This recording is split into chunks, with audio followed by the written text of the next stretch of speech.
Ravanachadi Jamanati Ravanachadi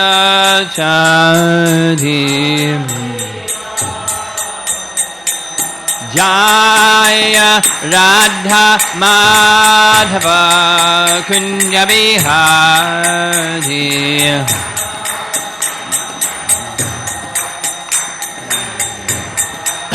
Jaya Radha Madhava Kunja Bihari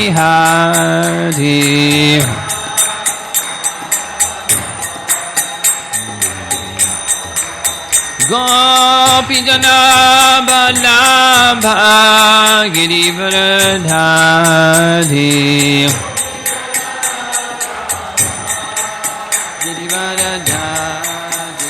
Gopi Jana Balabha Girivardhari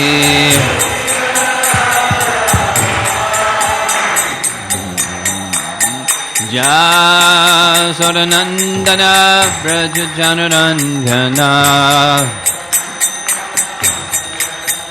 Jasodanandana Brajajanarangana Jamunati Ravanachadi Jamunati Ravanachadi Jaya Radha Madhava Kunja Bihari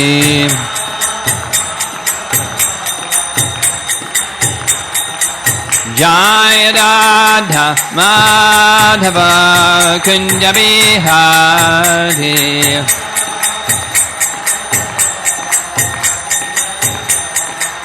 Jaya Prabhupada Prabhupada Prabhupada Jaya Prabhupada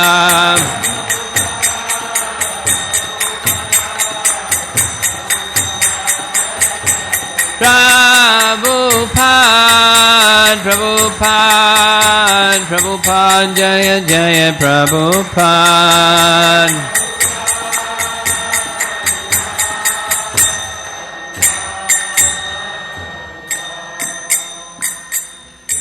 Srila Prabhupada ki, Shri Kishore Kishori ki, Samveda Bhakta Vrinda ki jai, Gaur Premanandi.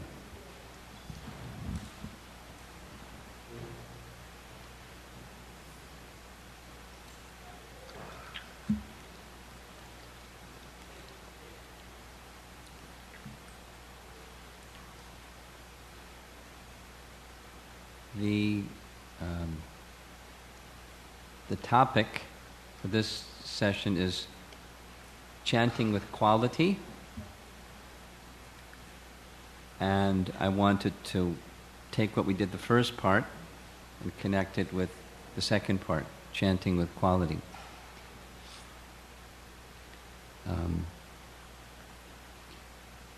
The heading of the PowerPoint topic was the 7 wonders of chanting the holy name.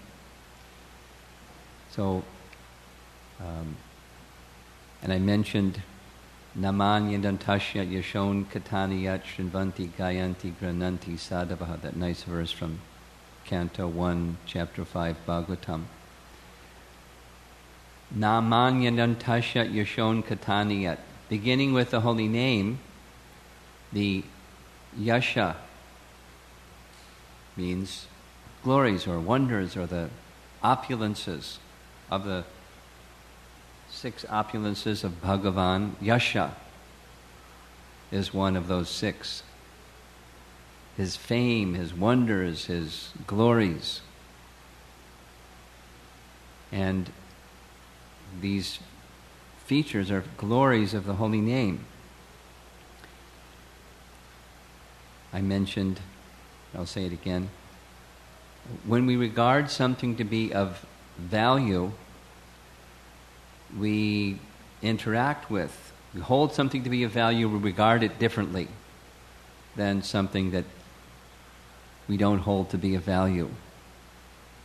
We'll speak of something, examples on both sides. Remember this from the Gita Nagari retreat, where we spent some time inspired by Jai Jagannath, speaking in terms of Scripture to help us elevate our mood and appreciation of spiritual principles or spiritual teachings. Remember that session? I was asking of the different ways of scriptural examples, of ways of being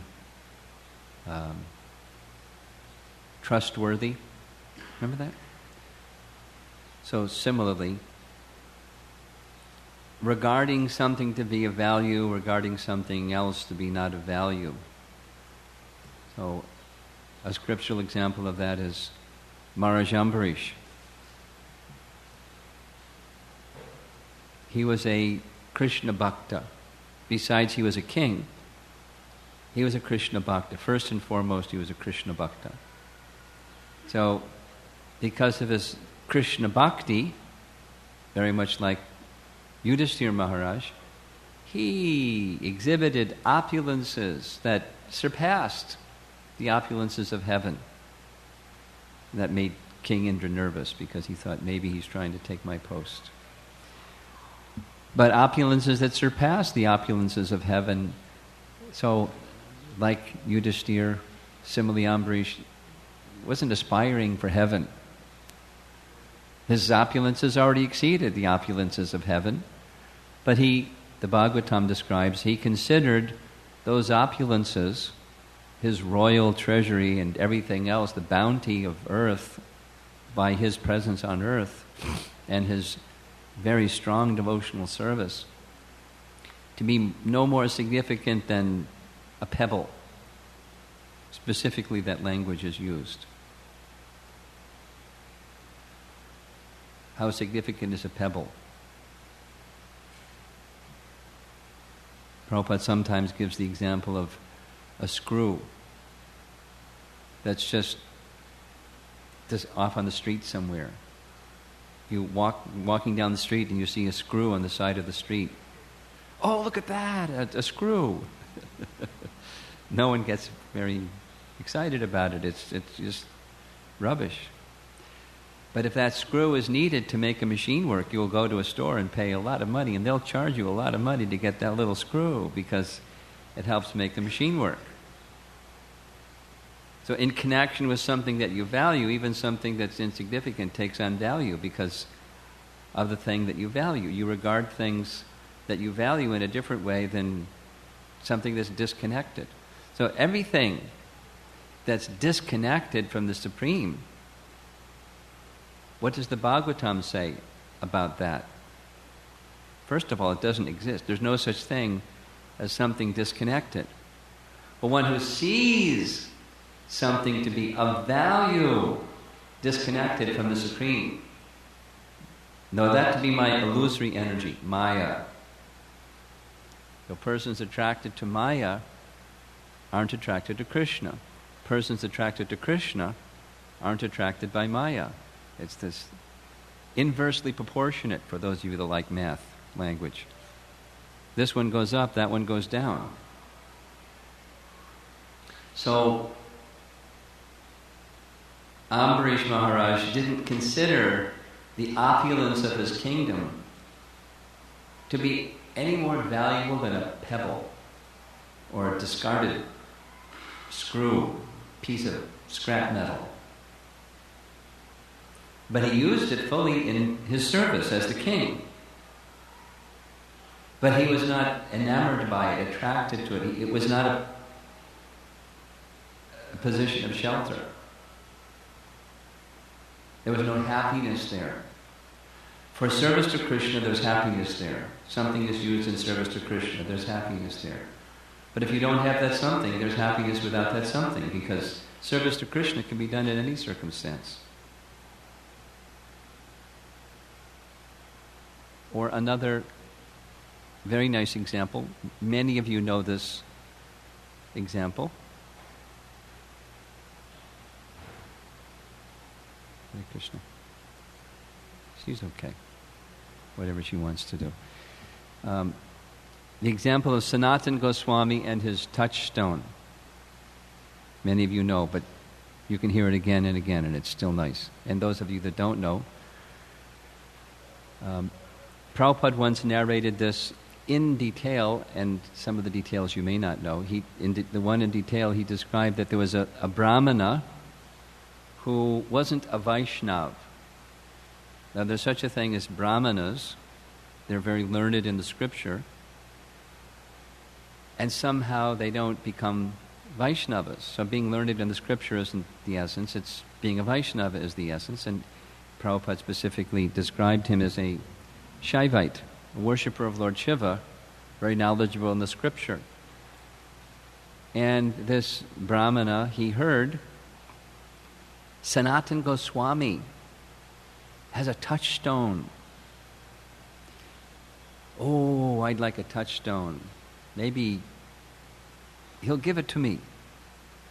So the Brahmana went to Sanatana Goswami's ashram and came before Sanatana Goswami with folded hands and said, "Oh, sadhu, oh magnanimous sadhu, you are very kind upon the poor and lowly brahmanas. I'm come to you for some charity." "Yes, whatever you like." "Oh, very good. I was hoping you'd say that." "I hear that you have a touchstone. May I ask in charity from you?" The touchstone, you touch the touchstone, Prabhupada explained, you touch the touchstone to iron and it makes the iron into gold. Imagine if you had one of those. You can open a lot of temples. Lots of iron. All these Mexican guys that go up and down the street with big piles of iron in the back of their truck and just take the touchstone and it's all gold and build a temple for Krishna. Build a lot of golden temples for Krishna. So he wanted the touchstone. So Sanatana Goswami immediately said, "Yes, you may have it." I said, "Well, may I ask, where do you keep it?" He said, "It's over there." And he looked over there and it was a garbage bin, garbage heap, discarded stuff. Just, you'll find it over there. I'm busy with my devotional practices here. So the Brahmana went and he looked through and he found the touchstone. Yay! And tried it out. Took the touchstone, touched it to iron and gold. Ooh! But then he started to think, wait a minute. He's got the touchstone in the garbage. That means he must not value it very much. He must have something more valuable. So he went back to Sanatana Goswami. "You're very kind. You're very merciful. You're very magnanimous. You've given me this touchstone and now I have unlimited amounts of gold. I just have to find pieces of iron. But why did you keep it in the garbage? There must be something more valuable." "Yes, there's something more valuable." "Would you like that something more valuable?" "Yes, yes, yes." "Well, I'll gladly give it to you on one condition." "Yes, yes." "Take the touchstone and throw it in the river." Oh.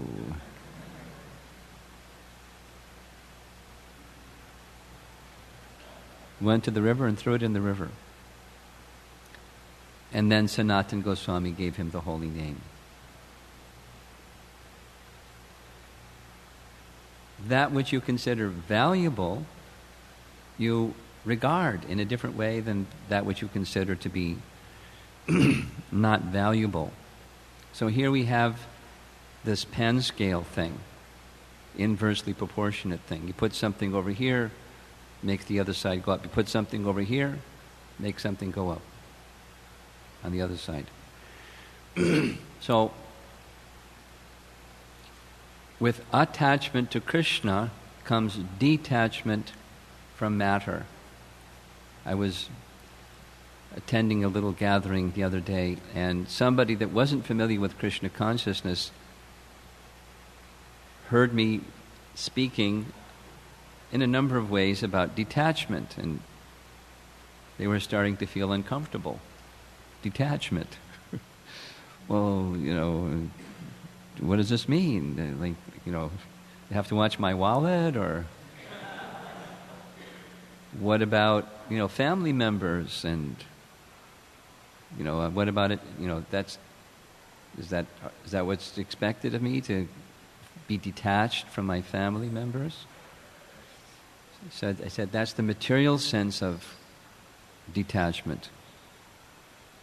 Palgu vairagya, false detachment. Prapancha kataya budhya hari sambandho vastana mumukshibhi prityago vairagyam palgu katyate. Rupa Goswami's language says that's palgu vairagya. That things, hari sambandha, things that are in relation to Hari, you give them up. What's yours to give up? It belongs to Hari. That's false renunciation. It belongs to Hari already. It's Krishna's. But that which belongs to Krishna, you use in Krishna's service, that's yukta vairagya. That's a proper renunciation. So, on this side is the language of the Bhagavatam is akinchana. Akinchana means having no material shelter. Doesn't mean having nothing material like Maharaj Ambarish or Yudhisthira Maharaj. They had opulence that surpassed the opulence of heaven. They had opulence. They weren't attached to it. Akinchana. No material shelter. Doesn't mean that you're poor, daridra, impoverished, a bum, a like that. One who has no possessions, one who has no shelter or expectation of happiness from those things. I'm going to read 3 verses from the Bhagavatam that speak about that. This is on akinchana, or having no material shelter. Doesn't mean having nothing. Having no shelter in those things. So, Queen Kunti, in the 8th canto, the 8th chapter of 1st canto, she speaks in 2 successive verses, akinchana gochara and akinchana vitaya. Just read the verses. Many of you know the verse. Janma Ishvarya Shuta Shri Bir Edamana Madak Puman Naivar Hatyabi Dhatum Vai Tvam. Tvam is you, unto you, akinchana gocharam. You are easily approached by one who has no material shelter. My lordship, you can easily be approached, but only by those who are materially exhausted. One who is on the path of material progress, trying to improve himself with respectable parentage, great opulence, high education, and bodily beauty, cannot approach you with sincere feeling. We'll come back to the sincere feeling in relation to quality chanting. Sincere feeling and quality chanting, they're connected. Then, namo kinchana vittaya nivritta guna vrittaye atmaramya shantaya kaivalya pataye namaha. My obeisances are unto you for the property of the materially impoverished. You have nothing to do with the actions and reactions of the material modes of nature. You are self-satisfied, and therefore you are the most gentle and the master of the monists. Even the monists, they have a master. And that's Krishna. Or another example of the same, akinchana, comes from King Muchakunda. Who knows who was King Muchukunda? Muchukunda. Not Mukunda, Muchukunda. Muchukunda was a great devotee of Krishna. But he had, like Rukmini and like Subal, Rukmini had never seen Krishna, but she had love for Krishna. How did she have love for Krishna? She just heard about Krishna. Maybe something like us, we just heard about Krishna. And she gave her heart to Krishna. Muchukunda was similar. It wasn't conjugal rasa, but it was another love for Krishna. He had deep love for Krishna.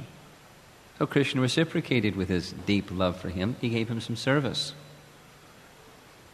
The first service he got was scorching and cindering and burning to a crisp Kalyavana. Krishna didn't have to do anything. He just brought him into the cave where Muchukunda was sleeping.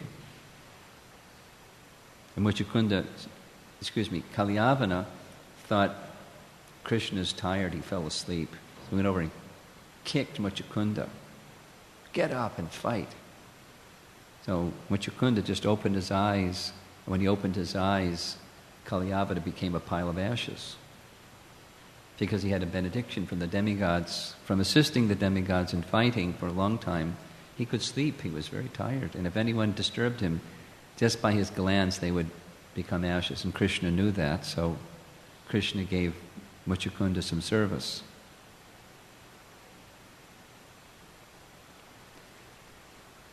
But he had never seen Krishna. He had only heard of Krishna.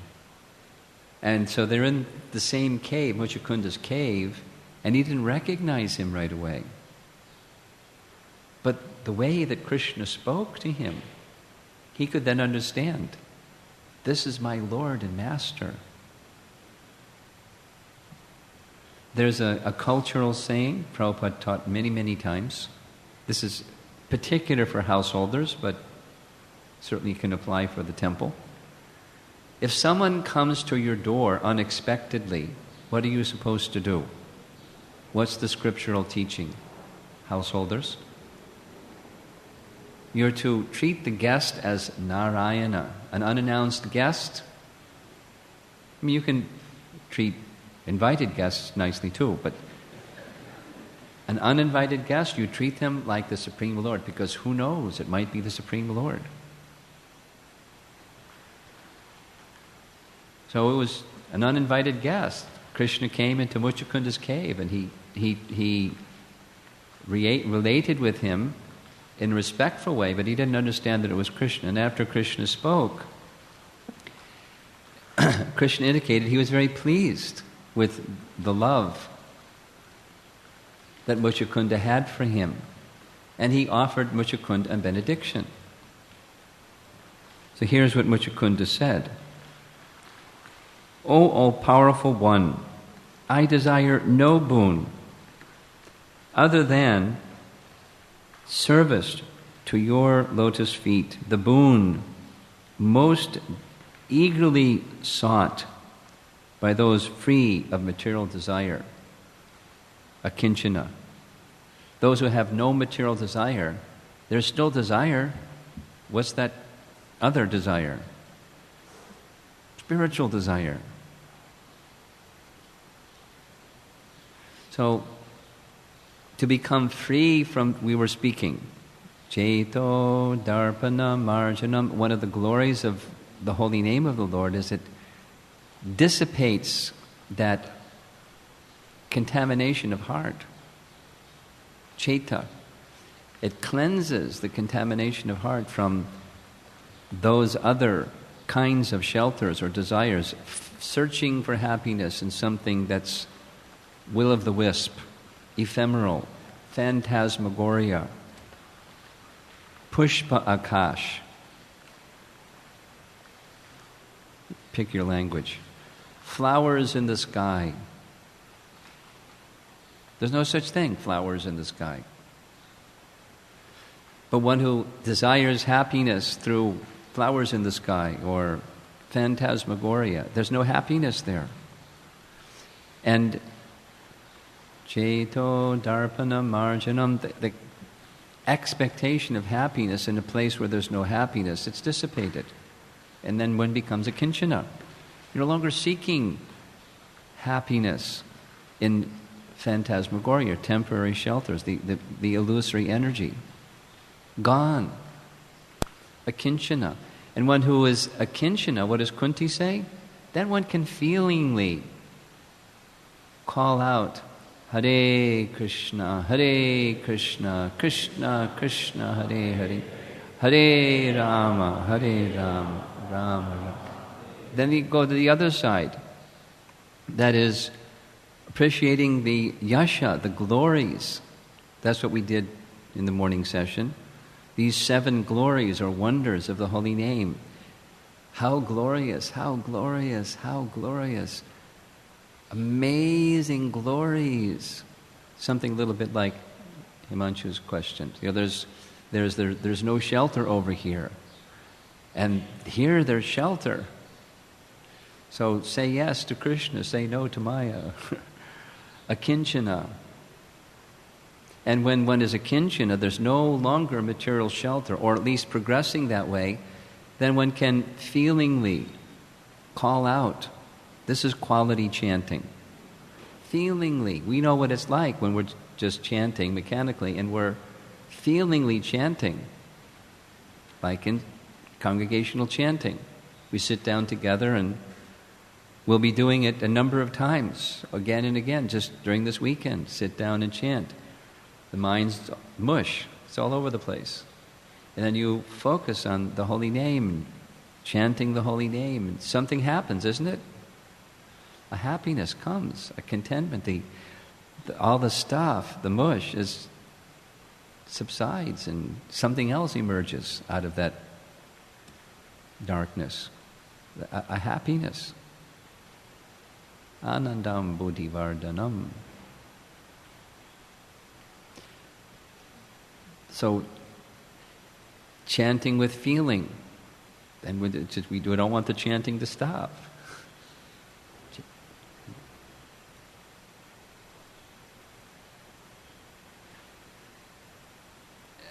Chanting with, so where are we? We're way down here.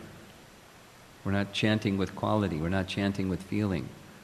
So just a little note on chanting with feeling. I've shared this before, but no harm to hear it again for those of you that heard it before.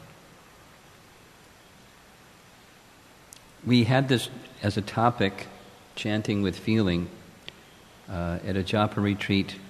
Badahari, you read that one in Ojai? Yes. Remember Niranjan Maharaj gave the example, I'll just share that. He opened up his computer and found a letter that he had composed to a disciple. The situation, to the best of my memory, was there was an initiated disciple of Niranjan Maharaj who had a medical problem, was hospitalized, and while in the hospital, they weren't able to chant. Their chanting went to 0. And then they were released from the hospital, and then they started to chant, and they wrote him a letter saying, I'm back to 6 rounds, or whatever it was, something. I'm chanting again, and I'm hoping soon to get back to my vow of 16 rounds. So he read the letter that he wrote to them, which said, Dear so-and-so Das, thank you for this report. My recommendation is, rather than as quickly as possible getting back to your 16 rounds, chant with feeling. And then he was explaining, maybe more to us than was in the letter, but chanting with feeling can mean pick a feeling. Because sometimes people say, I would say it's one of the top 10 questions that I receive as a sannyasi as in the course of traveling is, when will that day come when I'll be chanting with feeling rather than mechanically? So his message was, find one on the shelf and Chant with feeling. Well, what if the feeling is I don't have a feeling? Okay, there's a feeling. I don't have any feeling. So chant with that, don't tuck it under the rug and pretend it's not there. There's a feeling. The feeling that my heart is very hard. It's not soft. I wish to chant with feeling, but there's a feeling. Even the sound of the voice. It's a little like Himanshu's question this morning that, Bhaktivinoda Thakur's songs of, I've wasted my life, or Narottam Das Thakur saying, I've knowingly drunk poison. There's no feeling. So whatever the feeling is, the feeling may be, I wish I can get back to my 16 rounds after being hospitalized for some time. There's a feeling. Chant with feeling. And his point was, when you chant with feeling, automatically numerical chanting will increase. Chant with feeling. Pick a feeling.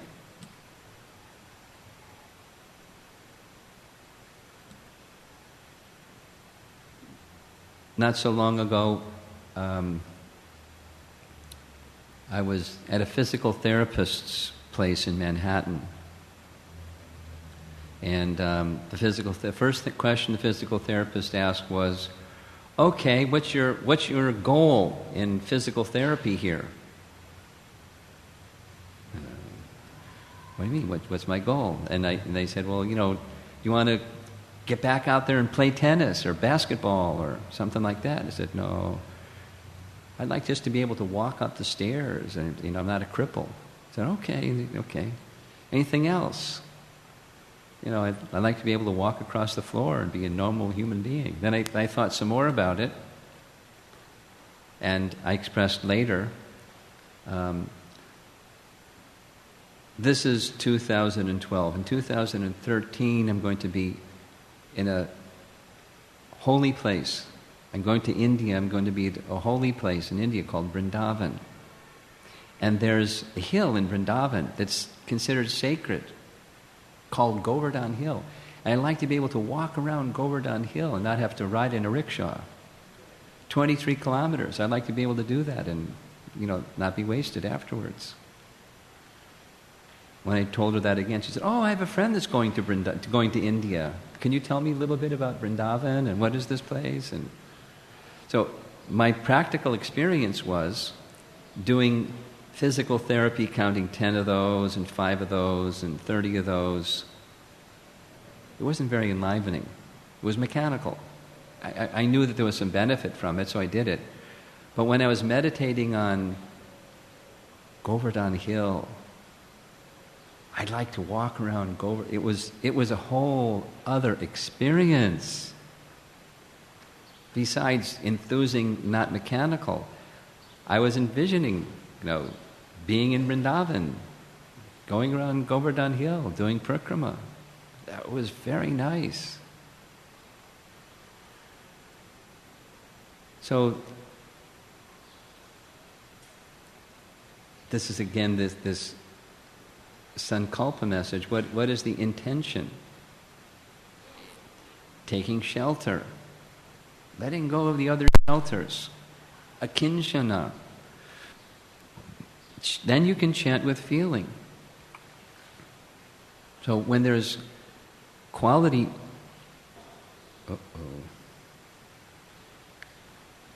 There's something that I need from upstairs. You want to... There he goes. It's on the desk, and it's 4 pages of printout. It says quality chanting.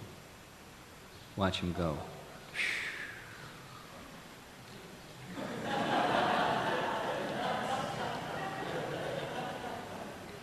It's locked. You have to have the key. Do you have the key?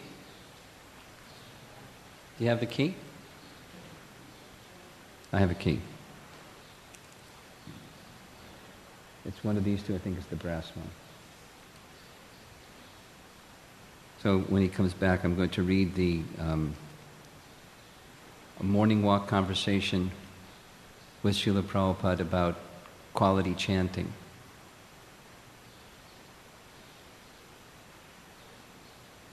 But waiting for that. When we're chanting Krishna's holy name, so we want to chant with quality. We're chanting Krishna's holy name. How we regard, like these 7 wonders, how we regard what chanting is, or sacred sound, Shabda Brahman. Little sharing. Recently, one devotee, congregation member that lives far from New York City, their elderly neighbor, her mother had some kind of a terminal something or other, and they discharged her from the hospital. She couldn't stay in the hospital. She was on her way out, just, countdown, how many days left. And her neighbor was really disturbed. And this devotee didn't know exactly what to do. I mean, if it was another devotee, they would know what to do. But she thought she was uncomfortable, not knowing what to do, and the expectations of the other person, and I don't want to do the wrong thing, I like to do the right thing, I don't know what to do. So I made a suggestion. I said, whatever their tradition, there's something in their religious tradition, death always brings people more thoughtful about God. Calamity always does that. So she'll be more thoughtful about God and suggest that whatever it is within your tradition, you can help your mom the most if you encourage her to make that sacred sound, or if she can't, that you do it on her behalf. Make that sacred sound. That's the best service you can do, because the soul is going to go on to some other situation. The body's finished. Because there was a religious person, that much she understood. So you want her to go to the good place, to heaven. So, sacred sound. So the devotee felt, I can do that. And they did that, and it immediately comforted her neighbor, and it immediately comforted the neighbor's mother. And sure enough, the neighbor's mother left her body very quickly. I mean, within a matter of a couple of days. But there was the shelter was in sacred sound. So the Sanskrit word is shabda. Now I'm going to read quickly. Prabhupada speaking about quality chanting. Morning walk in I believe it's Durban, South Africa. Devotee. When chanting our 16 rounds, we are not sure if these rounds are sincere. Prabhupada, you should be sure. Devotee, how can we be sure? Prabhupada, there is beads.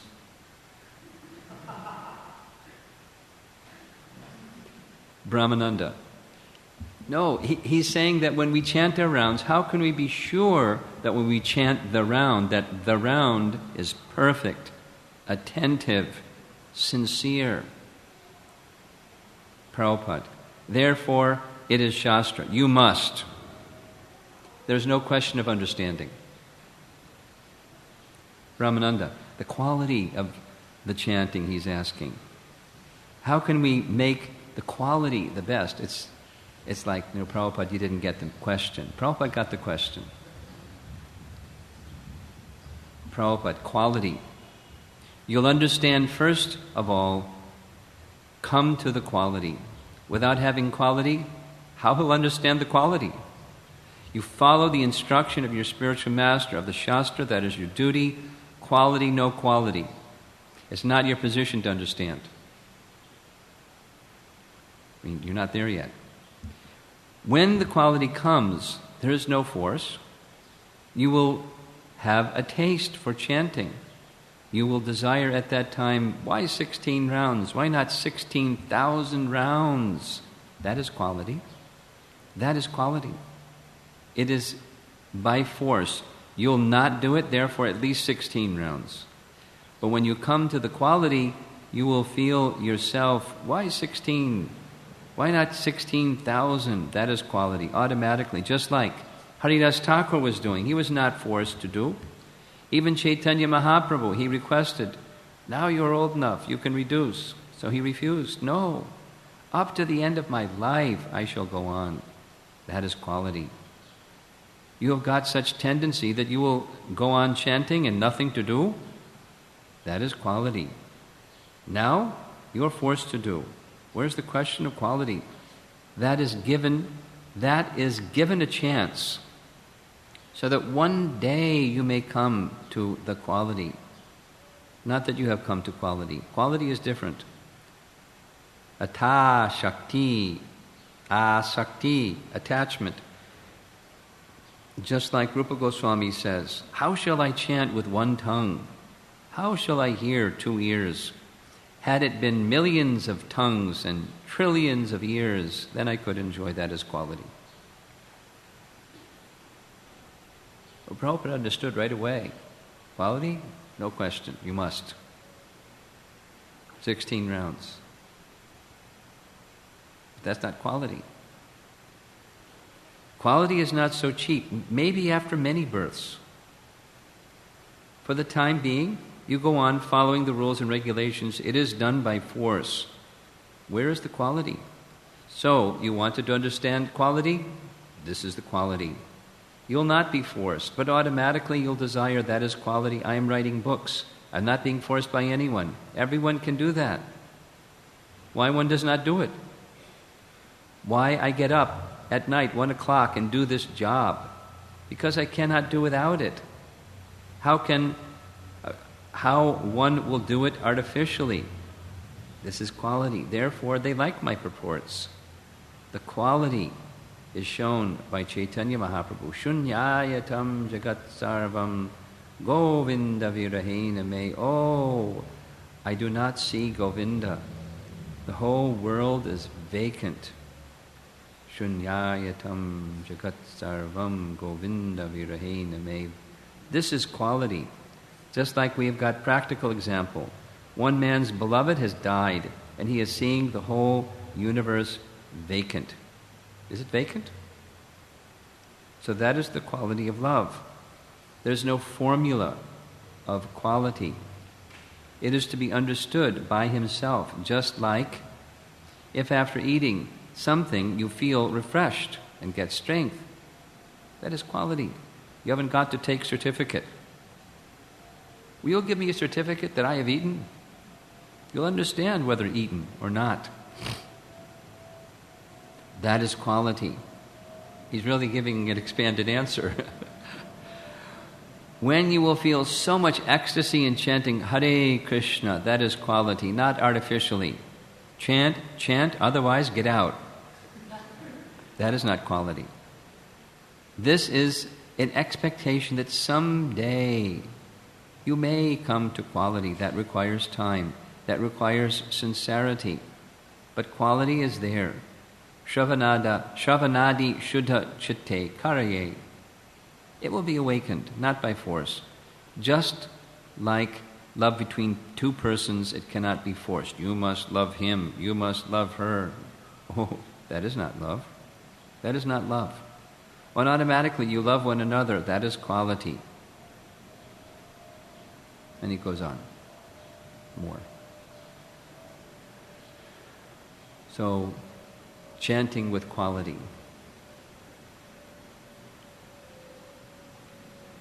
Somewhere way up there. And we're way down here. So, we can practice, and one of the ways that will help us is these two, akinchana and appreciation of the glories of chanting. So, what is this sacred sound? I'll first say some things that it's not.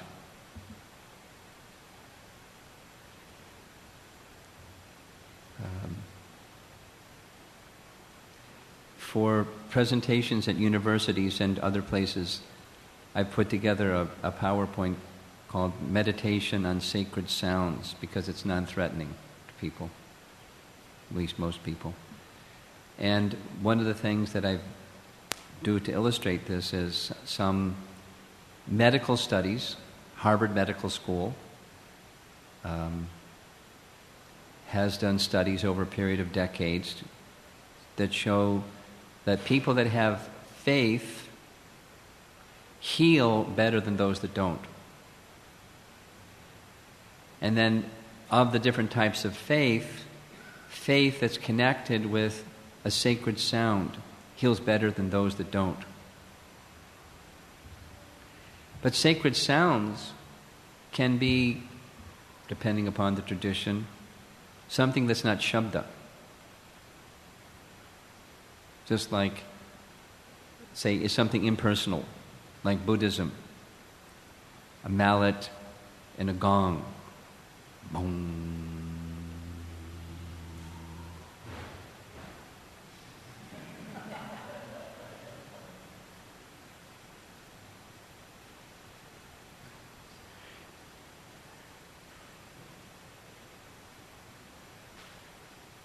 I attended a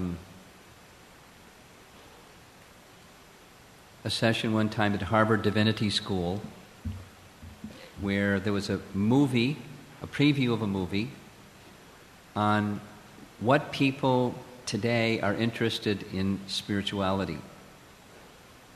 Not, history, but today. And so interviewing different people and interviewing different leaders, prominent spiritual leaders of today, different traditions. And there was a storyline. The storyline was, a seeker. And he was, in one scene, he's paddling very slowly in a boat on a lake, very calm, peaceful. He comes to the shore. He pulls the boat up on the shore. And lo and behold, there's a Buddhist sitting there on the shore. And he approaches the Buddhist very humbly, and the Buddhist goes, gong, pung.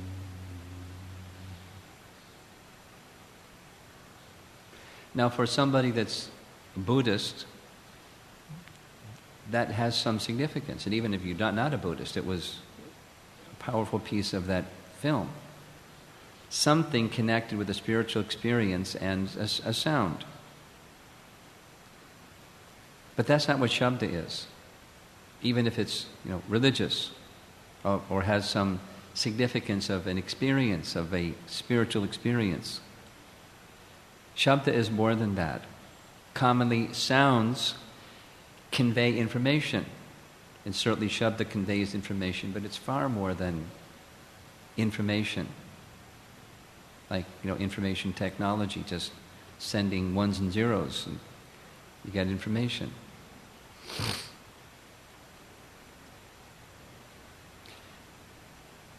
Words are, I learned this a little bit, especially when learning languages, words are symbols of something. Like chair. It's a word. It's an English word for this thing. And then some other languages, it's some other words, but it's a symbol for the thing. Words are symbols for the thing. So sounds can be symbols of something. Shabda may also carry the connotation of something, but it's far more than that. Sound is commonly something that you hear with your ear and vibrate with your tongue. But and sacred sound or Shabda can be done like that also. But it's far more than that. So that's what it isn't. What it is Shabda is from the spiritual world, conveying the entirety of spiritual reality by spiritual sound vibration. And that spiritual sound vibration can be literally the sound that maybe you don't hear, or it can be the sound that you hear, or it can be sound that's recorded in a written form. But that's all in the category of Shabda. Here's a scriptural reference from Chaitanya Charitamrita, where Prabhupada is explaining what Shabda is. Adi Leela, chapter 5, text 41. Purport. Non-devotees cannot understand the Lord's inconceivable energy, and consequently for them it is said, He is beyond the range of conceivable expression. The phrase is nirvachaniya. You can't say it.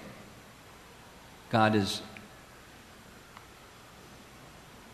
He's beyond anything you can say, He's beyond that, so you can't. In some traditions there's the idea, God is all powerful, so there's no name that is, you can't utter God's name.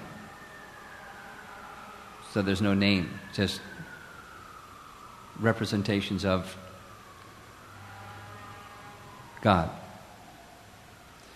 The author of the Brahma Sutras accepts this fact and says, Shrutesh tu shabda muladvat, or the Supreme Personality of Godhead being inconceivable to an ordinary man can be understood only through the evidence of the Vedic injunctions. The Skanda Purana confirms, Achintya kalu ye bhava na tangs tarkena yojayet, or matters inconceivable to a common man should not be a subject for argument. We find very wonderful qualities, even in such material things as jewels and drugs. Indeed, their qualities often appear inconceivable. Therefore, if we do not attribute inconceivable potencies to the Supreme Personality of Godhead, we cannot establish His supremacy. It is because of these inconceivable potencies that the glories of the Lord have always been accepted as difficult to understand. Think back on Prabhupada describing quality chanting. Difficult to understand. From this plane, you have to come to that plane. You have to be a purification. So, contacting with Shabda, chanting Krishna's holy name, is the means to get to understanding Krishna. Won't necessarily understand right away, but that possibility arises through chanting. So what's the difference between our chanting and, say, Prabhupada's chanting? We have heard, probably most of us, if not all of us, that phrase that chanting should be heard as far as possible from the lips of a pure devotee. Because when it's heard from the lips of a pure devotee, that there's no interference. So there's the broadcasting side, that's the pure devotee vibrating sound, and then there's the receptivity side. That's what we have to work on before we can do the broadcasting side properly. The difference is the difference of consciousness. Just like the whole of the Vedas, it speaks on so many subject matters, just like Bhishma Dev, it says in the first canto, chapter 9. He spoke on so many subject matters. But those so many subject matters were all in relation to Krishna and service to Krishna, because he's a pure devotee. He's not interested in anything other than Krishna and service to Krishna. So those so many other words carry spiritual potency with them because they're vibrated by a pure devotee, and it's in relation to Krishna.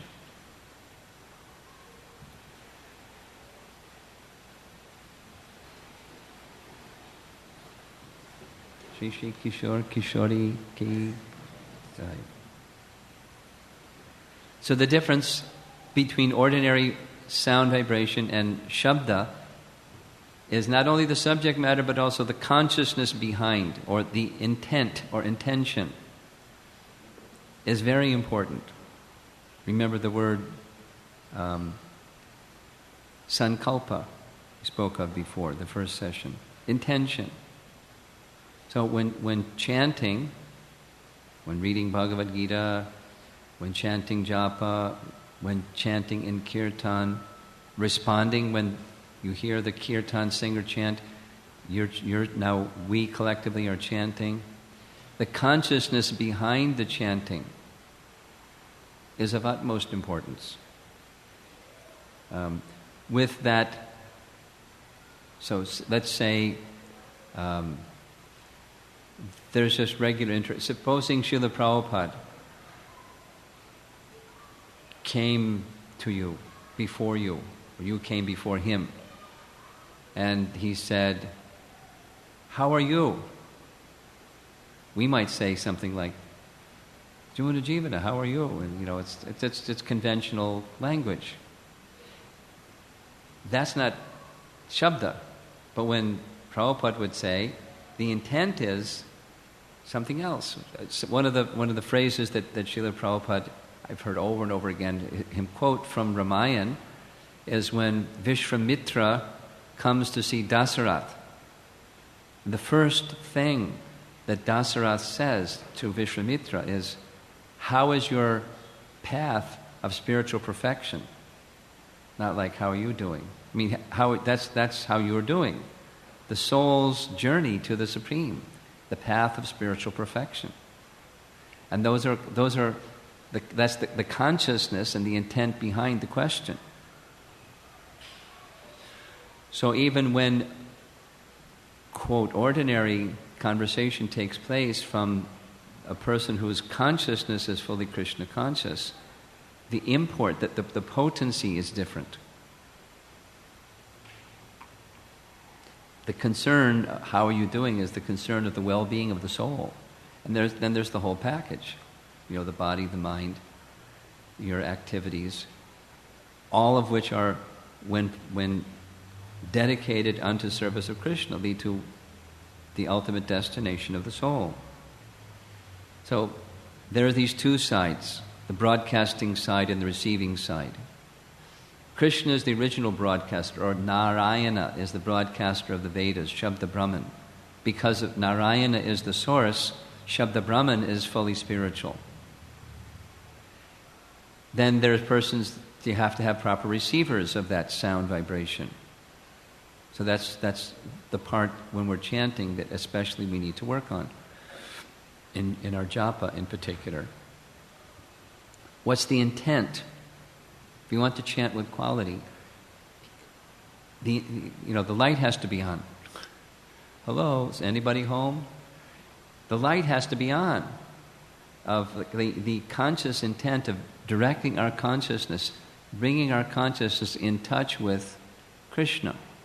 So recognizing that the sound of Krishna, abhinatvam nama namino, Krishna, and the sound vibration, Krishna, are not different. Let me bring my consciousness to that pure sound vibration. So receptivity is very important. I've given this example before, once or twice. I'll use it again. It's a nice example. Example of a cactus. Anybody remembers that one? Something I learned in the course of my travels. Cactuses grow maybe a half an inch each year. In our Brooklyn temple, maybe some of you have been there recently, there used to be, a corner delicatessen, one of those little, stores, whatever you call those things, neighborhood stores that they sell everything you want. And then there was some other, so that's all, that was knocked down. A Chinese man bought the place, and he was going to build a 12-story, 5-star hotel, because the New Jersey Nets are moving in down the street. So he was going to, but he didn't do it right. He cut one of the wires, or his workers cut one of the wires for Verizon. There was a big lawsuit. He filled in the hole. All that was going to be the foundation, he just filled in with dirt. So right next door, in that dirt, there are these 2 trees that are as tall as, 2 stories tall, and it's about 2.5 years.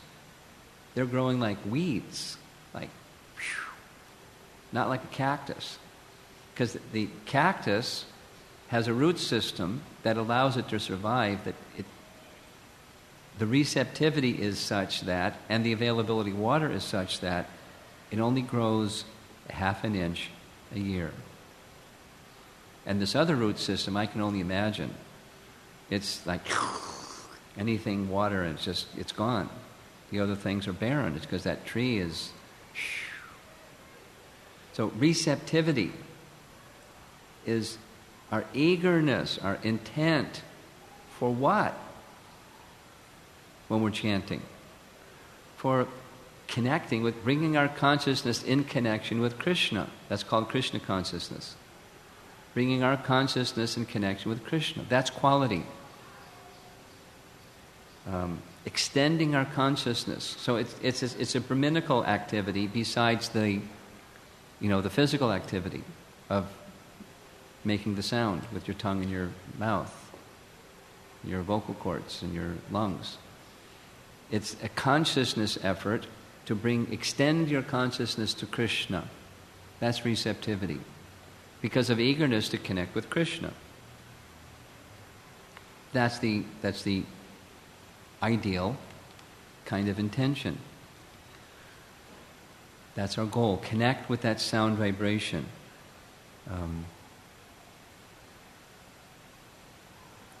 Without it, the full transmission doesn't take place. Something takes place because even the tree doesn't have ears, but the tree has a soul, and from the spiritual platform, that's a very fortunate soul that's over there in that pot, in the form of a tree, because he's hearing kirtan, even when we're out to lunch. He's hearing kirtan as long as there's kirtan. So there's spiritual benefit going to the soul, but to get the full benefit for us, quality chanting is the quality receptivity. Just give some practical examples. Supposing, like cell phone technology, there's a signal, but you're out of range. There's no, whatever you call it, place that relays the signal. So you're out of range, you can't hear, although the signal is somewhere, unless your receiver is on and the signal is within range. Or another example is somebody sends you a file, a digital audio file, and you don't have the program to play that digital audio file. What happens? You either hear garble or you hear nothing, because there has to be the proper receptivity, even that the message is there. So that's our challenge.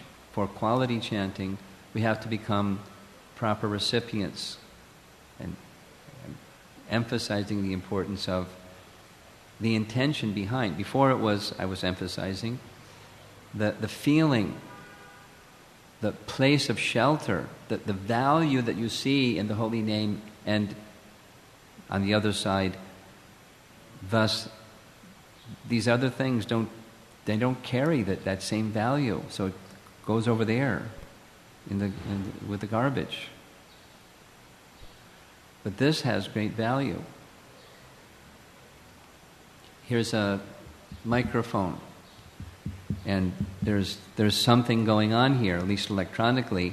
Message is going in, and it's carrying along the wire and over there to the amplifier and then to the speaker, and you can hear the sound, but there's no consciousness in the microphone. And conversely, with us, there are degrees of consciousness, and the more the conscious effort is there to connect with Krishna,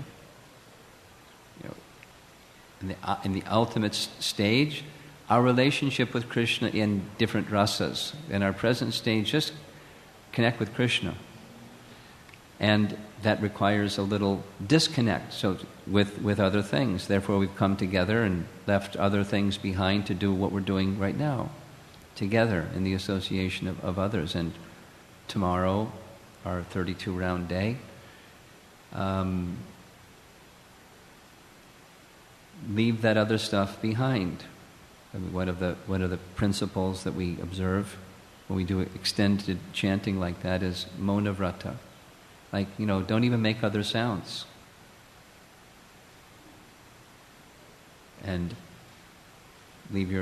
turn your cell phone off, and just leave all that stuff aside. There isn't going to be time for any of that anyways. So just focus and leave the other things aside. Problem. There's always a problem. I've noticed there's always a problem. Our consciousness is not pure. We can't stay focused like that. So what do we do in that circumstance? I'm anticipating that question, so I'm answering it before you ask it. What do we do in that circumstance? Keep chanting. And try, or abhyasa. You make some endeavor. There are 5 factors to action, and one of them is the endeavorer. That's us. We just make some endeavor. You continue to strive by right means, in Krishna's language, Bhagavad Gita. We try, and then we're depending upon mercy, and we try to focus that mercy through these nice lenses that make the mercy intensify in our heart. And just keep trying. So chanting is both the means to get to quality chanting, and it's the end. It's the whole of the spiritual world. The Shabda brings the whole spiritual world, everything. And that's a lot. Everything is within Krishna's holy name. Nidya Sarva Shaktis, all spiritual potencies, this inconceivable nature of Shabda that Prabhupada was speaking about in Adi Lila. That's his potencies, inconceivable potencies. And all of his inconceivable potencies are there in his name. The whole spiritual world. All of Krishna's pastimes, all of Krishna's associates, everything, the river Jamuna, the peacocks, the cows, everything is there in Krishna's name. I don't see any cows. I don't see the river Jamuna. But the sound vibration carries the whole, everything in connection with Krishna, with his name.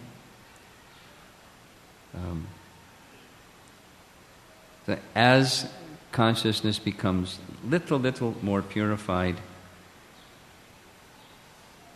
then little experience of what quality is. So I'm going to end just by reading this quote by Rupa Goswami. It's from Vidagdha Madhava, and it was read before Lord Chaitanya, Ramananda Roy, and Lord Chaitanya's associates when they were asking him to read his 2 dramas, Vidagdha Madhava, Lalita Madhava. Here is what he writes. I do not know how much nectar the 2 syllables Krishna have produced. When the holy name of Krishna is chanted, it appears to dance within the mouth. We then desire many mouths. That's if you're chanting quality. When that name enters the holes of the ears, we desire many millions of ears. And when the holy name dances in the courtyard of the heart, it conquers the activities of the mind, and therefore all the senses become inert.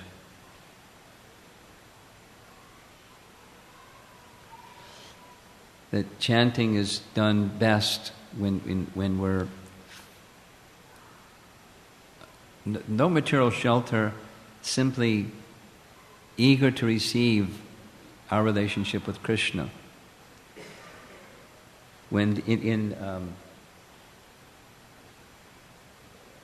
Bhakti Ratnakar, it's described very clearly that when the Goswamis of Vrindavan were chanting Krishna's holy name, as they were chanting with such absorption in Krishna's holy name, the pastimes of Krishna appeared in their heart. They didn't have to imagine anything. They didn't have to remember anything. The pastimes of Krishna appeared in their heart. And the writings of Rupa Goswami and Sanatana Goswami describe those pastimes of Krishna that appeared within their heart. I'll just end with this nice little pastime from Radha Kund, where Rupa Goswami was writing a particular drama or passage of Krishna's pastimes. And in the court, it wasn't just poetry. It was poetry, it was poetic, but it was a realization of Krishna's pastimes. And he was using language that described the beauty of Srimati Radharani, and one of the things about the beauty of Radharani was her long braid of hair going down her back. And he Rupa Goswami, used poetic language to describe the hair of Radharani like a snake, moving like a snake. And Sanatana Goswami didn't say anything, but he was thinking, that doesn't sound right. Radharani's hair like a snake. But he didn't say anything. He said, I'll comment later. So then he went to take his bath at Shamakund, which is the backside of the temple where he was staying. And on the other side of Shamakund, there were some young girls playing. Young girls playing on the side of Shamakund. And as he was looking across and saw them playing, one of them, it looked from his side that there was a snake crawling up the back of the girl's back, and he called out, "There's a snake, there's a snake." And the girl turned and smiled. "It's not a snake, it's my hair." And suddenly they just disappeared from his vision. And then he realized that was Srimati Radharani, and it was to have me understand that the language of Rupa Goswami was perfectly appropriate. So Rupa Goswami came later and asked him, "How did you like the writing?" "Oh, it was very good. I especially liked the part about the braid, like a snake down the back of Srimati Radharani."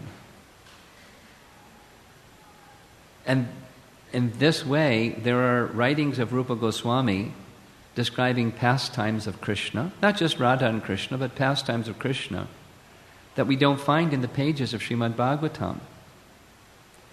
But they're nonetheless pastimes of Krishna that are enacted in his heart, and he's disclosing them in the form of his writing. That's quality chanting. We're not there.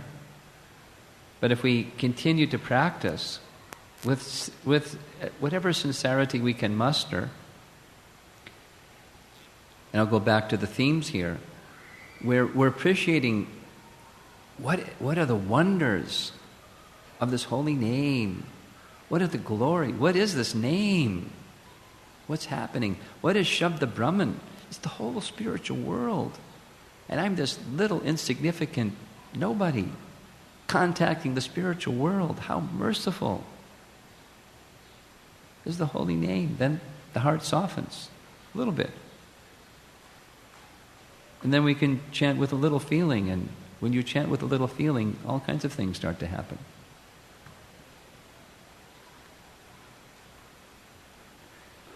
And it helps us to let go of these other shelters. Then we can chant with feeling, with genuine, deep spiritual feeling. And even if we're not there, chant with any feeling. Your favorite feeling, whatever that one is. The one at the moment, whatever that one is. Chant with that feeling. And that's going in the direction of quality chanting. Not just the mechanical kind. Chanting with quality. And may that day come when we desire millions of mouths and millions of ears, and our senses become inert when the holy name enters the chamber of the heart. The mind becomes peaceful and fixed. Keep chanting. Sincerely. Strive for quality. Krishna will help. Okay, so see if there's any discussion or comments.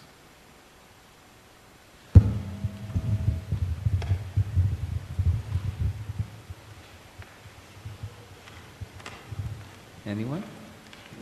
Yeah.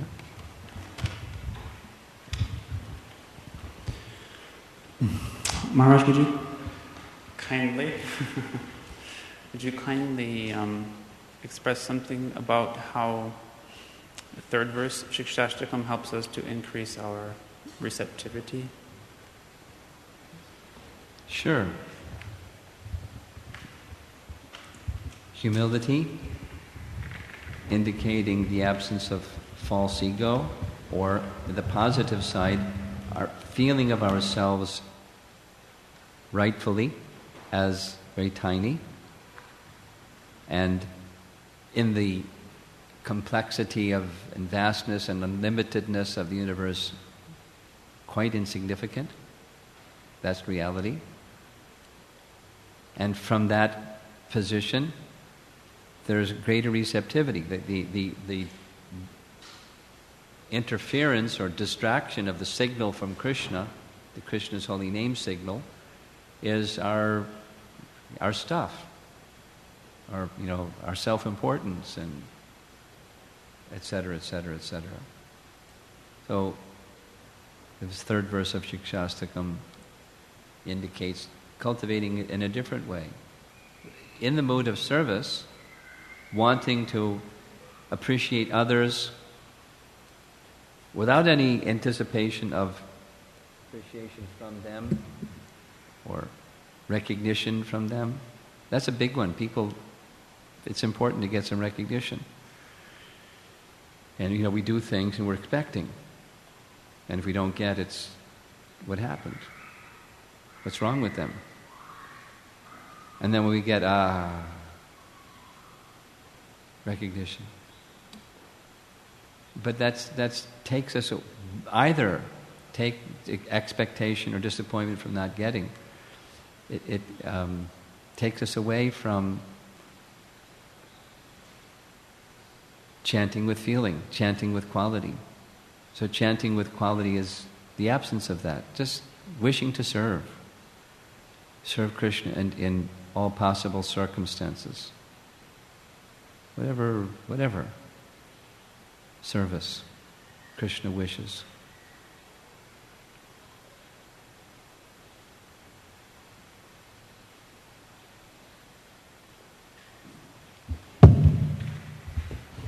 Thank you, Maharaj. Hare Krishna. Can you explain one of the offenses to the holy name, which says that if you maintain some material attachment, does that mean material desire while you are chanting? Is that not even just while chanting, it's just maintaining material attachment, material desire. The material desire, by just break it down a little bit, it means enjoyment separate from Krishna. That's what material desire is. Enjoyment separate from Krishna. So one who maintains material desire, I want to enjoy separate from Krishna. Hare Krishna, Hare Krishna. I want to so maintaining desire for enjoyment separate from Krishna, it's in opposition to the fruit of chanting. Please engage me in your service. I want to enjoy independently from Krishna. So maintaining those desires for independent enjoyment from Krishna, it's not healthy. It doesn't help you get to the stage of pure chanting. Does that help? So, but the message is not have no desire or become, in a impersonal sense, become desireless. Rather, withdraw from there and place on the Krishna side. Desire Krishna's happiness. The medium for that is service to Krishna. But when doing service for Krishna, don't bring the baggage in that says, and this is going to, I'll get some recognition.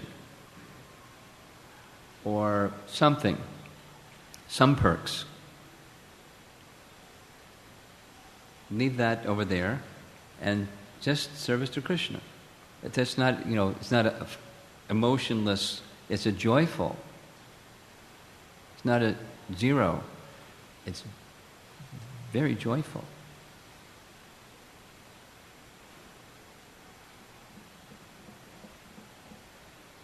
anandam buddhivardhanam.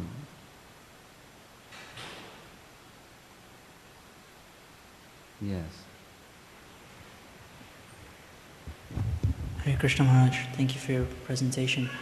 In regards to the first offense to the holy name, I was thinking it's a little bewildering for me because I feel like we have this kind of judgmental mentality.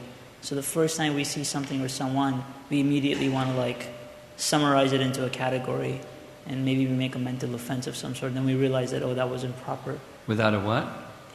You say certain words real fast, and I can't follow what you're saying. Oh, sorry, I'll speak a little slow. I was saying that we have... Even tempo is easy for me to follow. When you go real fast, I can follow. Just keep it slow. I'm slow. Yes.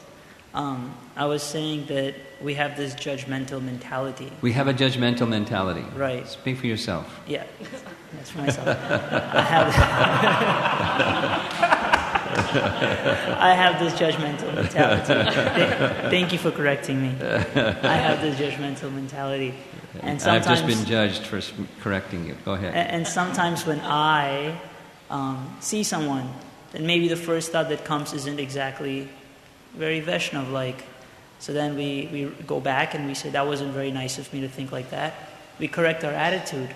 Our own attitude. My attitude. The judgmental attitude. The judgmental attitude. Okay, got it. However, I also hear many times that, the only way to overcome an offense to a Vaishnav is to beg forgiveness from that Vaishnav. However, that may not always be possible. Correct. We don't have the right humility. It's not practical. They're distant. It happened some time ago, and so many excuses. Yeah, I can find. Yeah. Therefore, so what to do? Is this a permanent mark on my? Am I never going to be able to chant without offenses because I've made that mental offense? And what? Would you like to know what Prabhupada said about that? Yeah. Therefore, we have this prayer. Vancha kalpatarubhyascha kripa sindhubhyayevacha patitanam pavanebhyo vaishnavebhyo namo namaha. When Prabhupada was asked the same question, that was his answer. So, it's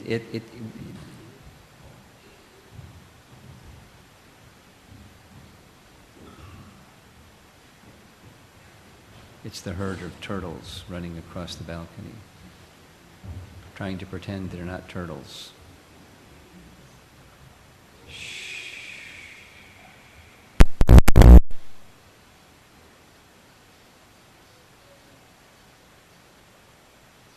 Just waiting for this noise to start again. So,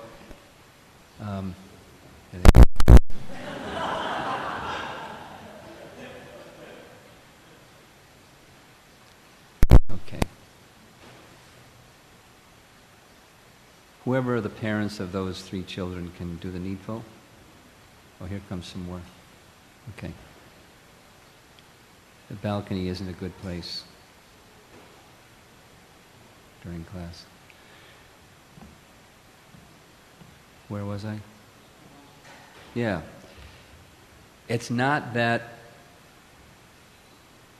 Prabhupada explains this way, or Vishwanath Chakravarti Thakur explains this way, that one may think, oh, he's an advanced devotee, he'll be forgiving, so I don't need to go and say, please accept my apology. That's another offense on top of the other offense. So one should go to that person.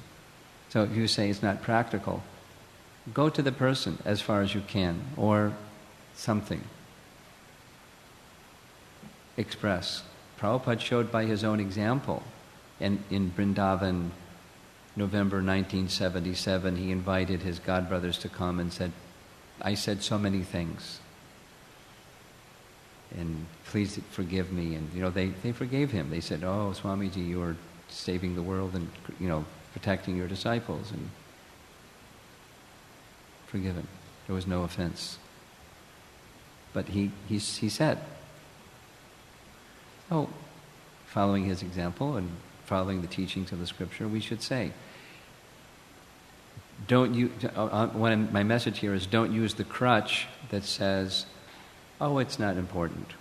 If it's realistic to do so, then do so. And even if the person is not likely to feel an offense, say it anyway. And certainly say it with feeling. Don't just say it anyway. Say it with feeling. And if the circumstance doesn't present itself, for whatever the reason, then with sincerity we say daily, Panchakalpatarubhyascha. We offer our respects to all the Vaishnavas.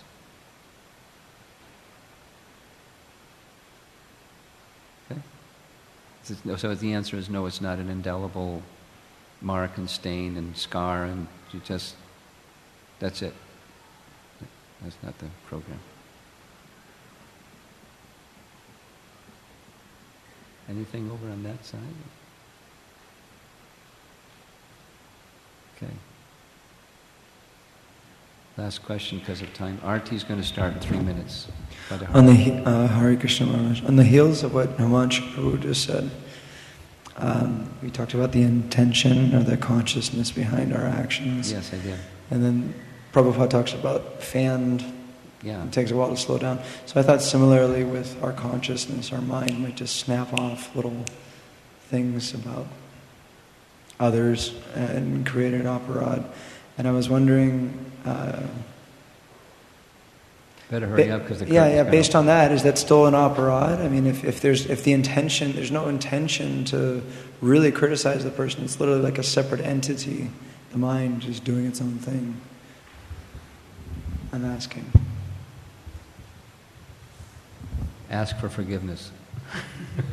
Feel regret that you spoke something foolishly, unintentionally. And who knows, that may have hurt another person. It may not. Even if it's coming from the factory of the mind. No, but if it's not coming out, if it's just, like... A mental offense. Yeah, like you're having a bad day and the mind's just doing its own Okay. thing and you're trying to focus on your service, but... So inside, then compensate for that by inside chastising the mind. You foolish mind. You don't. Then the same requirement is not there to seek forgiveness from the person. Although I've had the experience of going to a person and saying, I've made a mental offense. In my mind I was thinking not nice thoughts. They had no idea I was thinking not nice thoughts. They were amazed that I took the time and trouble to let them know. It was very refreshing and uplifting and cleansing. Years ago, some specific thing. That makes sense. So the requirement's not there if you really can see that. Correct. It's not me. Yeah. But if you're connected to it and you really are creating... No, that's not what I said. You said that. I'm asking. Please help me. In principle, if it's something that's not said, then it's something that you're not held responsible for, reaction-wise or offense-wise. Whether it's the mind or you meant it. If you don't say it, it's not the same. And RT is going to begin, so we're going to end there. So, if it's something that you're thinking and feeling, or just the mind is off there and you're like, as you say, the blades of the fan are spinning and it's not something you're feeling, the mind is just chatterboxing over there somewhere about something, don't take it seriously. Just neglect it. But if it's something that you're feeling, you better address it. Okay, thank you very much. Srila Prabhupada ki.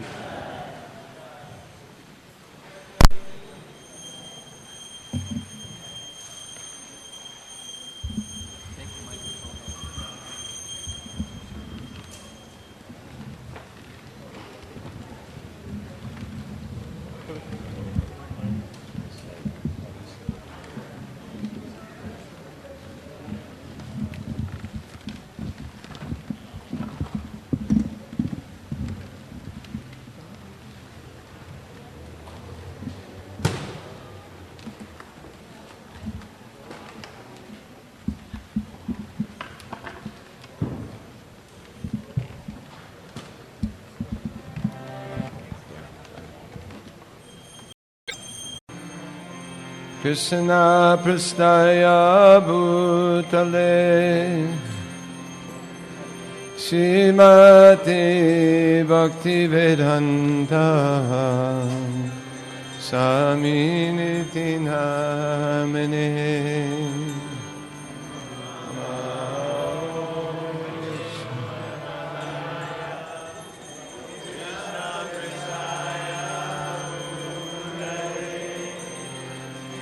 Srimati Bhaktivedanta Swami Niti Namaste Saraswati Deve Gauravani Pracharane Nirvishesha Sunyavani Pasatade Satarine Namaste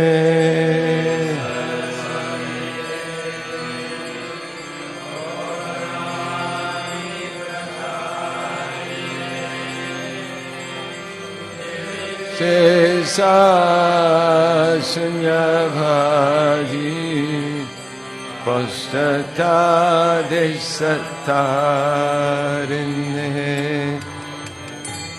Shri Krishna Chaitanya Prabhu Nityananda Shri Advaita Gadadhar Shivasadi Gaur Bhaktavinda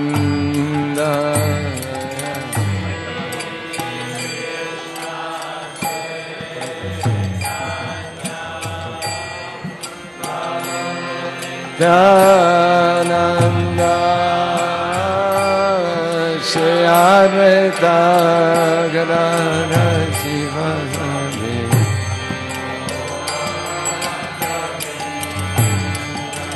Jaya Shri Krishna Chaitanya Prabhu Nityananda Shri Advaita Gadadhar Shivasadi Gaur Bhaktavinda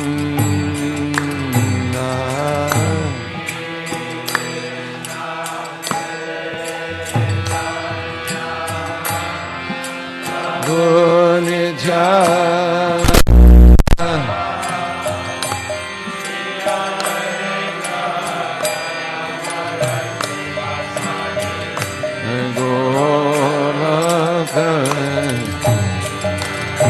Jaya Shri Krishna Chaitanya Prabhu Nityananda Shri Advaita Gadadhar Shivasadi Gaur Bhaktavinda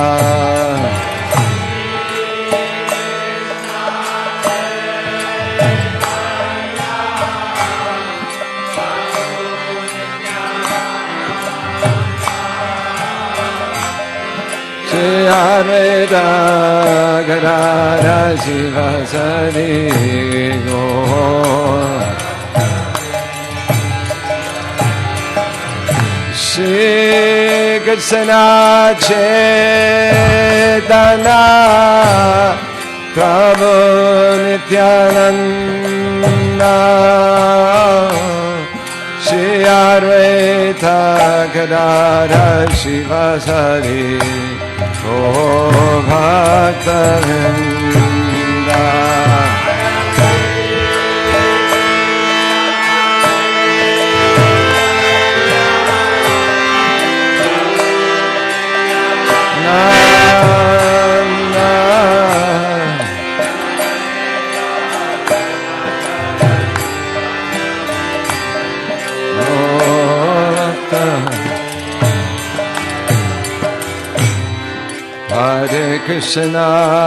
Hare Krishna Krishna Krishna Hare Hare Hare Rama Hare Rama Rama Rama Hare Hare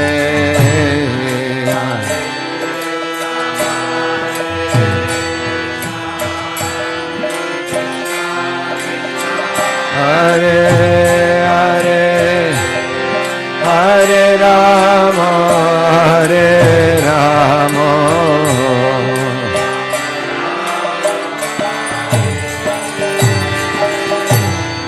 Hare Krishna Hare Krishna Krishna Krishna Hare Hare Hare Rama Hare Rama Rama Rama Hare Hare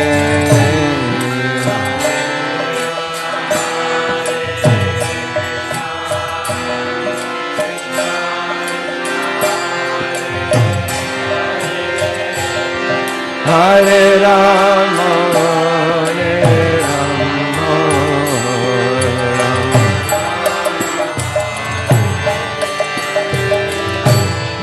Hare Krishna Hare Krishna Krishna Krishna Hare Hare Hare Rama Hare Rama Rama Rama Hare Hare Hare Krishna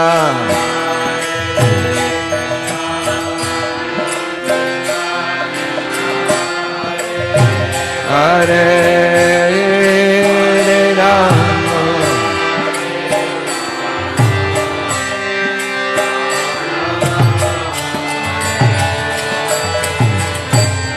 Hare Krishna Hare Krishna Krishna Krishna Hare Hare Hare Rama Hare Rama Rama Rama Hare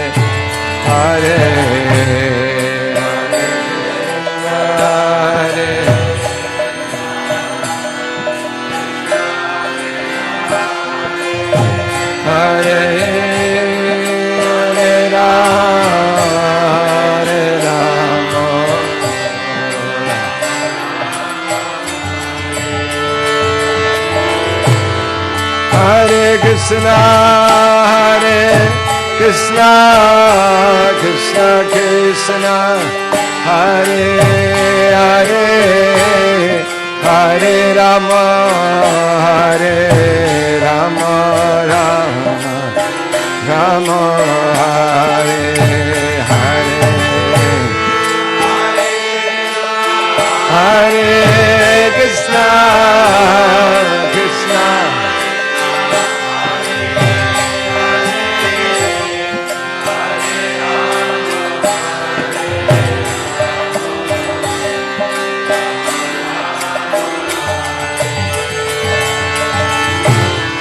Hare Krishna Hare Krishna Krishna Krishna Hare Hare Hare Rama Hare Rama Rama Rama Hare Hare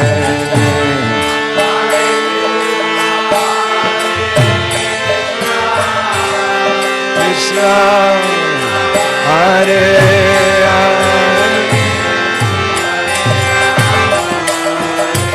Rama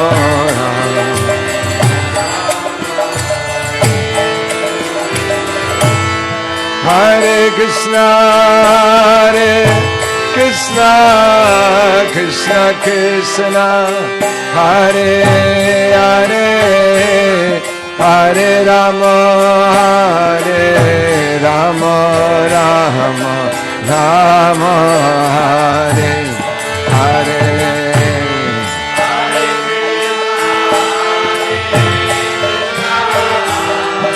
Krishna Krishna Hare Rama Hare Rama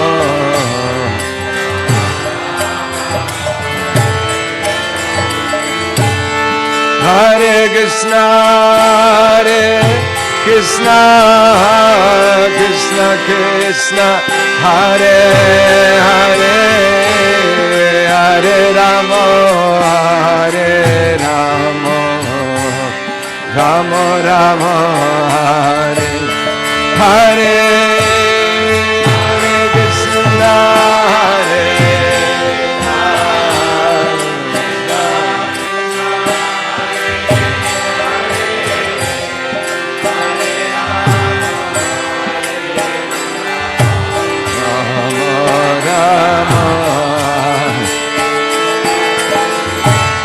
Hare Krishna Hare Krishna Krishna Krishna Hare Hare Hare Rama Hare Rama Rama Rama Hare Hare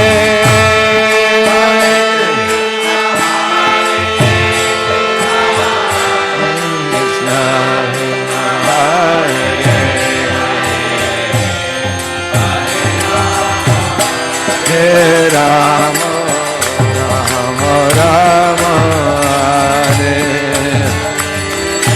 Hare Hare Krishna Krishna Krishna Hare Hare Hare Rama Hare Rama Rama Rama Hare Hare Hare Krishna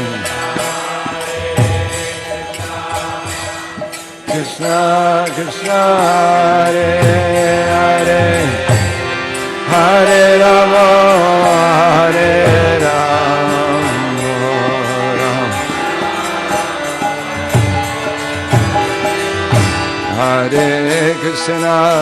Hare Krishna Krishna Krishna Hare Hare Hare Rama Hare Rama Rama Rama Hare Hare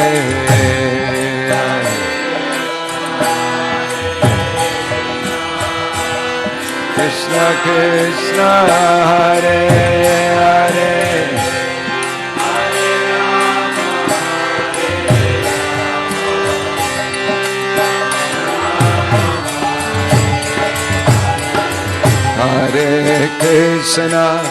Hare Krishna Krishna Krishna Hare Hare Hare Rama Hare Rama Rama Rama Hare Hare Hare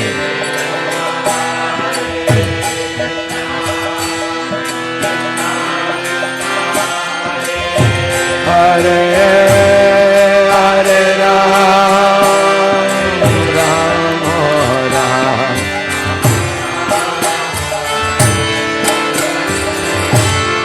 Hare Krishna Krishna Krishna Hare Hare Hare Rama Hare Rama Rama Rama Hare Hare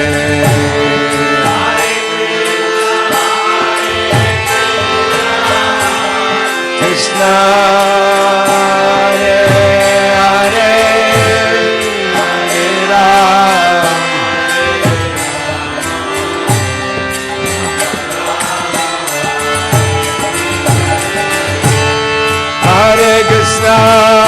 Hare Krishna Krishna Krishna Hare Hare Hare Rama Hare Rama Rama Rama Hare Hare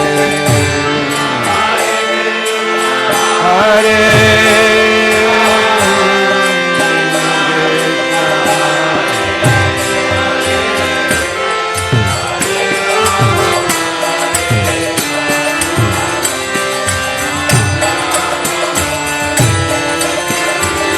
Hare Krishna, Krishna Krishna, Hare Hare, Hare Rama, Rama Rama, Hare Hare.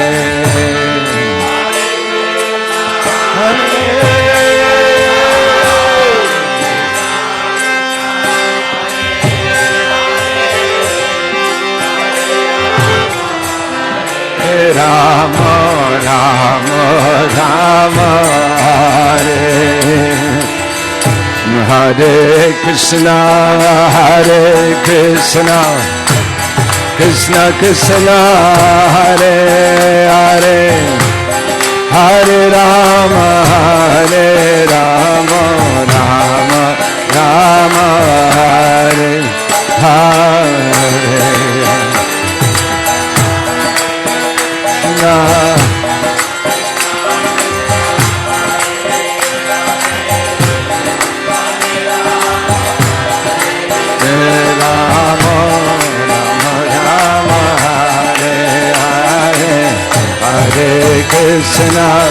Hare Krishna, Krishna Krishna, Hare Hare, Hare Rama,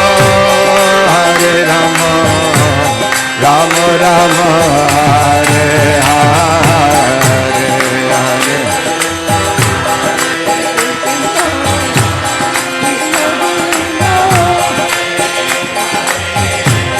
Hare Rama, Rama Rama, Hare Hare Krishna, Krishna Krishna, Hare Hare, Hare Rama, Rama Hare Hare, Krishna Hare Hare.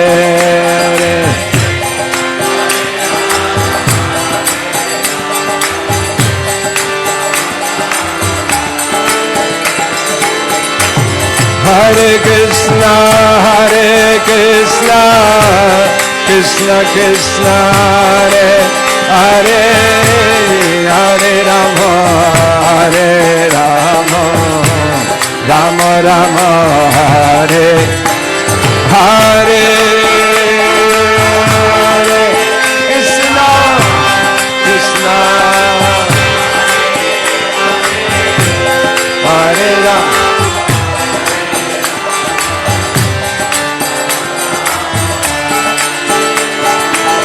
Hare Krishna, Krishna Krishna, Hare Hare, Hare Rama, Rama Hare Hare.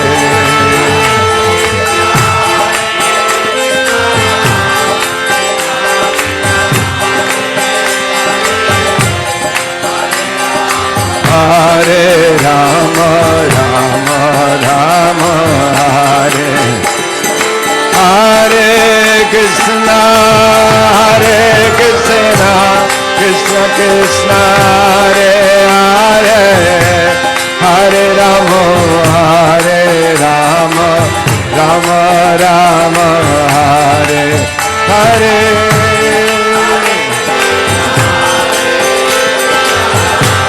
Krishna Hare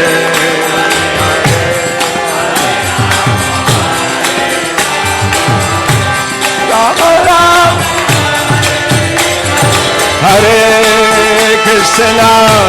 Hare Krishna, Krishna Krishna, Hare Hare, Hare Rama, Rama Rama, Hare Hare.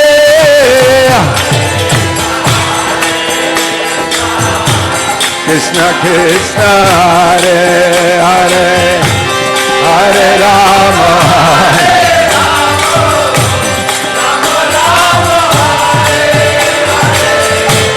Hare Krishna,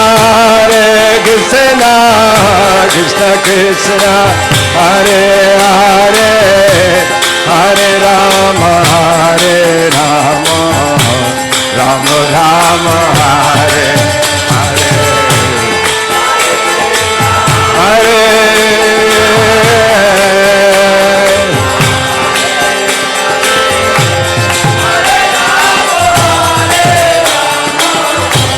Rama Rama, Hare Hare, Hare Krishna, Krishna Krishna, Hare Hare, Hare Rama, Rama Rama, Hare Hare, Hare Krishna Krishna, Hare Hare, Hare Rama,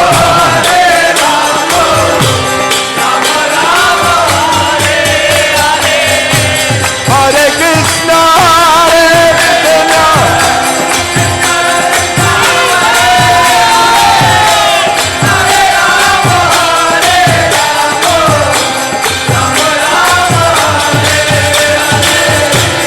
Krishna, Hare Krishna, Hare Krishna, Krishna Krishna, Hare Hare, Hare Rama, Rama Rama, Hare Hare,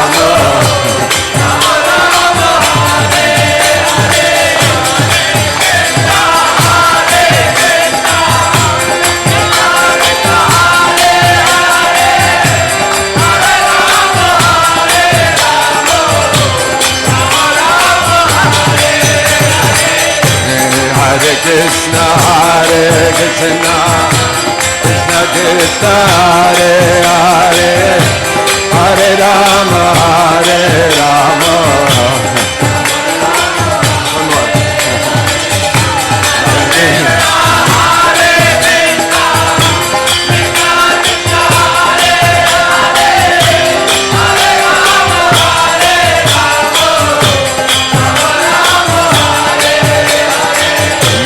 Hare Krishna,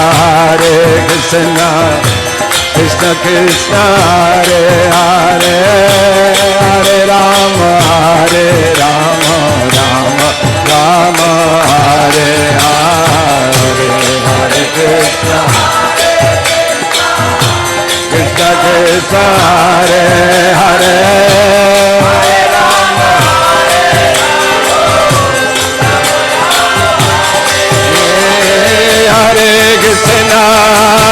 Krishna, Krishna Krishna, Hare Hare, Hare Rama, Rama Rama, Hare Hare Krishna, Krishna Krishna, Hare Hare, Hare Rama, Rama Rama, Hare Krishna, Krishna Krishna, Hare Hare, Hare Rama, Rama Rama, Hare Hare.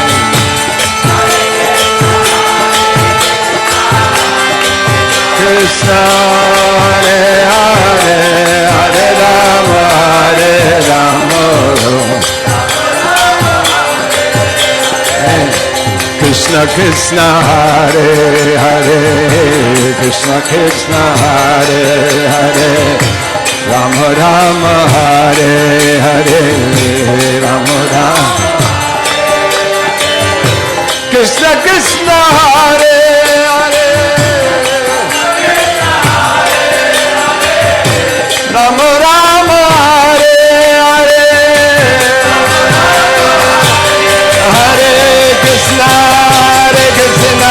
Krishna Krishna, Hare Hare, Hare Rama, Rama Rama, Hare Hare,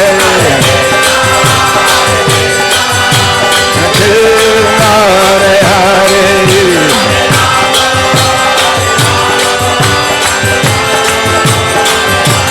Hare Krishna, Krishna Krishna, Hare Hare, Hare Rama,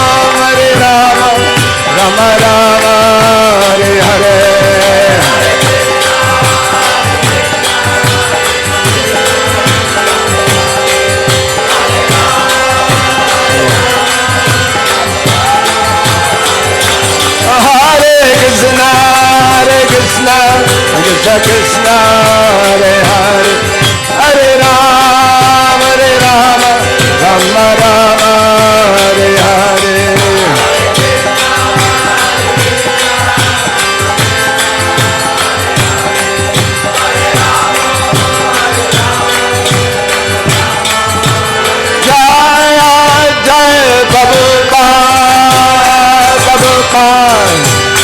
Prabhupada, Jai Prabhupada.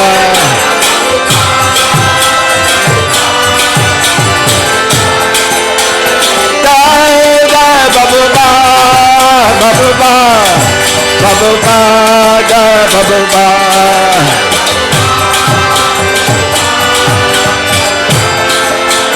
Jai Jai Prabhupada, Prabhupada, Prabhupada, Jai Prabhupada.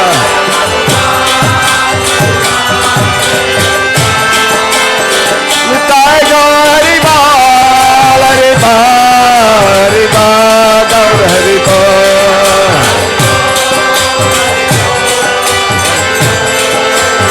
Nitai Gauri Bal, Hari Bal, Hari Bal, Gaur Hari Bal. Nitai Gauri Bal, Hari Bal, Hari Bal, Hari Bal.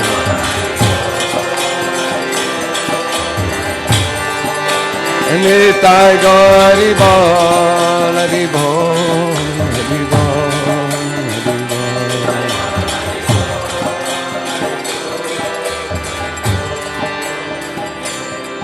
Jaya Kishore Kishore